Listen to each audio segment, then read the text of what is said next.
Random video message, Tom Fiddzy here, WandaVision episode 6. The smile is still on my face. I just finished watching this episode and I may have been saying this over the last few episodes, but this episode is definitely my favourite episode so far. I think we have an answer as to where the mutants are going to come from, where the Xmen are going to come from in the MCU. I mean, two possibilities were revealed in this episode, and we're going to start talking about that straight away because that is the thing I'm most hyped about. We will talk about the hype thing first, the clickable thing first, the clickbait thing, and then we will go backwards across the other stuff. So, in this episode, we find out that all of the blood work of the people coming in and out of the hex of the barrier are being tested. And remember previously Monica Rambeau's scan, they were like, there's something funny about your scan. And then she was like, oh, don't worry about it. And she ran off, and it was like, they wouldn't have put that in the episode if it didn't mean anything. Well, we find out Darcy says in this episode that going into the hex is changing you on a genetic level. And what does that mean? Well, that obviously means mutation, and mutation means X-Men. I think that the people in the town are going to be our first batch of X-Men, and there's a lot of kids. They kept talking about the kids. Where are all the kids? Where are all the kids? Then the kids come out in this episode. They're like, where have you been hiding, all of the kids? A lot of kids in this episode, so a lot of future generations to grow up and be the X-Men. There we have, running around the town in their Halloween costumes, all of the future X-Men. Maybe, I mean, I think this is one of them episodes where you really have to go back and rewatch it a few times, because I'm sure Screen Crush and all of the other YouTube channels are already pointing this out and taking screenshots about it and whatever, but I wonder if you look back at all of the costumes, there'd be clues as to some of the other X-Men and stuff in amongst them, because obviously Wanda had a comic book one, Quicksilver had his comic book one, the two kids had their comic book costumes kind of like from when they're older, and obviously Vision as well had his very much comic book costume as well. So yeah, I'm wondering actually now when you go back how many of them are actually going to be having like really like niche characters, you know. Obviously I didn't notice any like Magnetos that walking around or any beasts, but I'm sure maybe there were one or two actually in there. So yeah, that's a rewatchability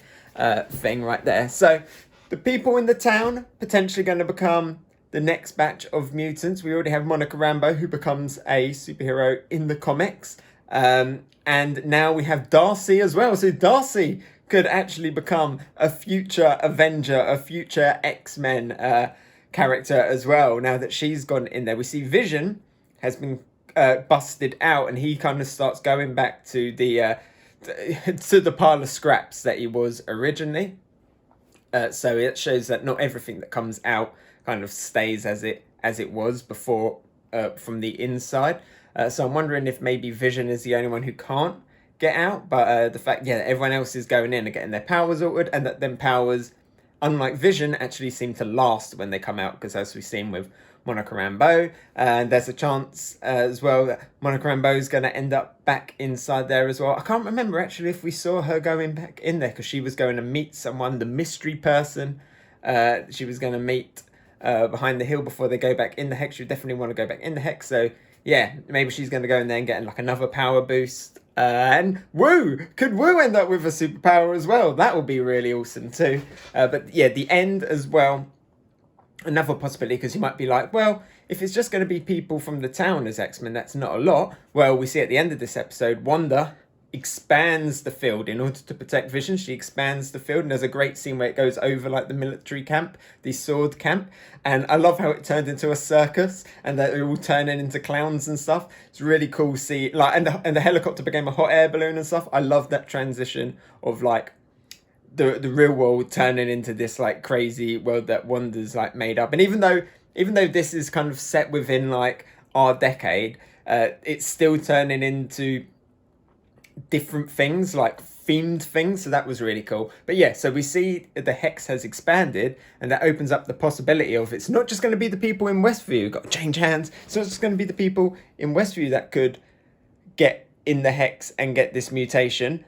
I'm imagining that throughout these episodes maybe we're going to see it expand and expand and expand, and could it end up going all over the world, you know? Maybe just America, but I would assume to even it out, we could, by the end of this, see it go all over the world, and then that leads into I mean, yeah, because this links into Spider-Man, so it has to get to like New York if the Spider-Man stuff is going to happen, and Doctor Strange protects the world. So yeah, I think maybe by the end of the series we could see the Hex all around the world, and that will affect everybody in the world, and that is where we start getting our mutants in the MCU, all spawned from Wanda. I did say that there was a second possibility as to where the mutants would come from, but I think that one is pretty locked in. But there was a second one in here because we also have Quicksilver, and obviously this is a different Quicksilver to the one that we already had in the MCU, and it's different to the one as well from the X-Men movies that we know. It's like kind of an in-between the two, because we start finding out that this Quicksilver isn't actually like a dummy or an illusion or like just a member of the town that's been dressed up and is playing the part of Wanda's sister. No, this is actually a Quicksilver, and he's fully independent and he has his own memories, but his memories don't connect to the ones that Wanda has. They're like kind of thinking up the same things, but they're both very different. We even hear him at one point talking about how Wanda was like flying off red rays, which is like the comic book Wanda.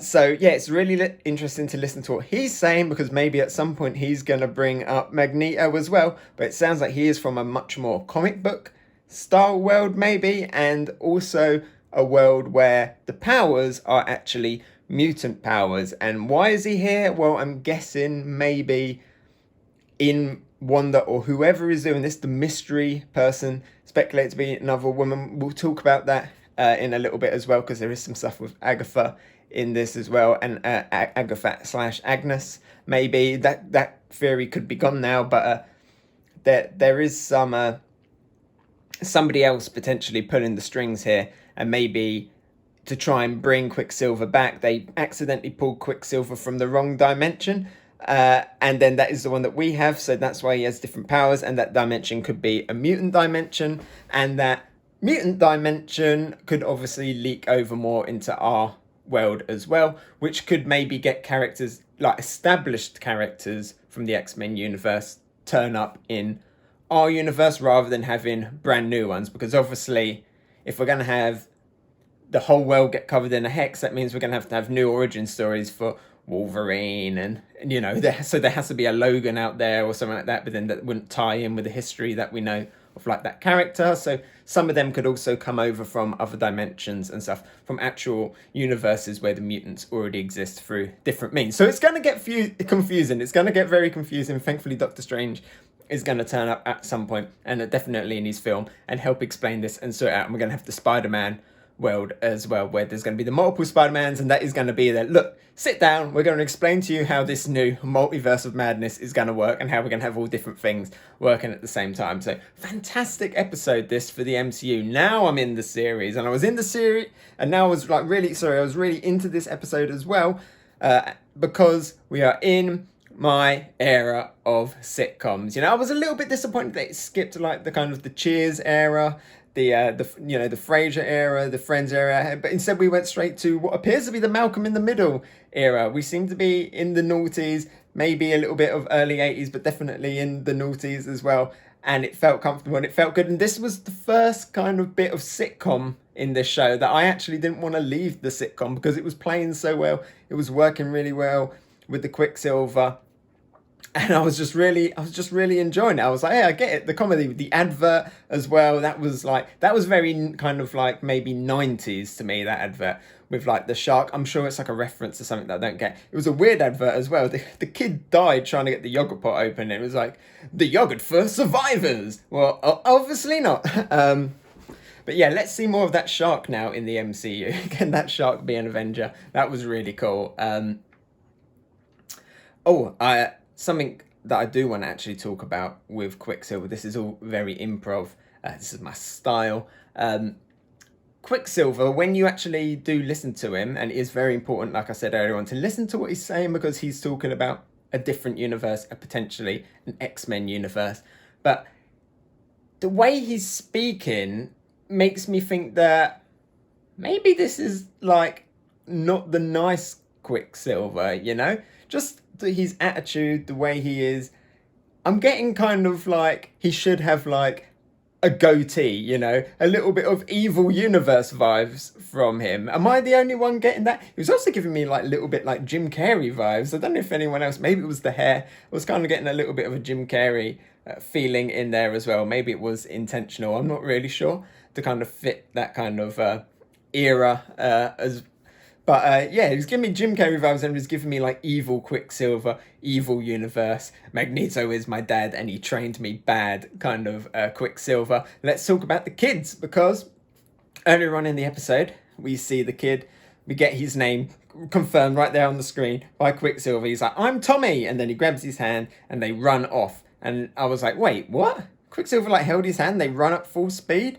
And I was like, surely with just like normal physics that would rip your arm out of your socket and stuff. I was like, you know what, it's superpowers, it's comic book stuff, we can ignore that. And I was like, but maybe the kid is showing powers and they've just not confirmed it. But then later in the episode we get confirmation that the two kids do have their comic book powers, and yes, Tommy is speed and he has the speed powers.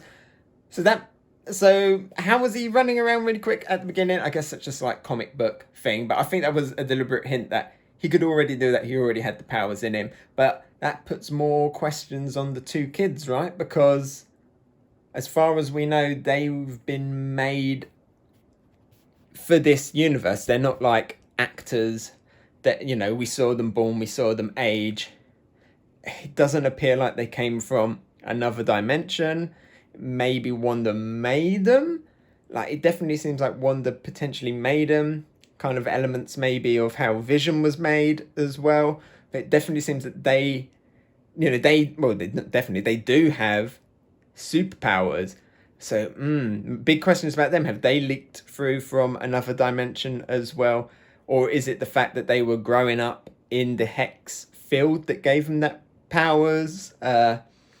But definitely interested with them kids. We didn't see them age either, and they really stand out characters as well in this episode. I really enjoyed them. It was great to see them getting their powers too.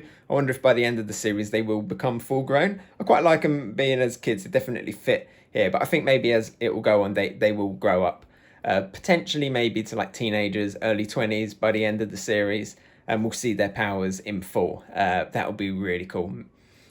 Seems like they're helping their mum at the moment, but it seems like they're kind of, because they're getting their powers, they're getting a little bit aware of the world that they're in. Quicksilver is definitely aware of the world, and Vision is now very much aware of the world. How creepy was it seeing that woman like trying to put the peg up and just crying as well? I feel so sad for the people.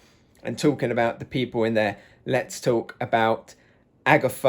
I keep getting it mixed up because we all thought that she was Agatha Harkness, but it seems here, no, she is just a resident of the town, because Vision snaps her out of it, and she's a little bit crazy, but she doesn't put on anything that she was in charge, that she was a villain, that she is a witch or anything. I mean, she was doing a lot of like laughing, a lot of cackling, like in a witch style, and she was dressed as a witch, but there's still possibility in there, maybe she was playing it, but she seemed generally like, help me, get me out of here, your Vision. So yeah, I wasn't really getting the Agatha Harkness vibes from her. I mean, probably intentional. Definitely a red herring. I think a red herring. But that was really interesting. What a cool twist that could be as well. So it still puts it out there. Who is the villain? We find out that the person in Sword actually has an agenda. Like, does he know that? Does he know that the people are getting mutant powers? Is that what he wants? Although he seems very anti-hero in what he was saying to Monica Rambeau earlier on, but maybe that is just another red herring. Maybe this is his plan. Maybe he's Mephisto. Who knows? Maybe he has connections to it.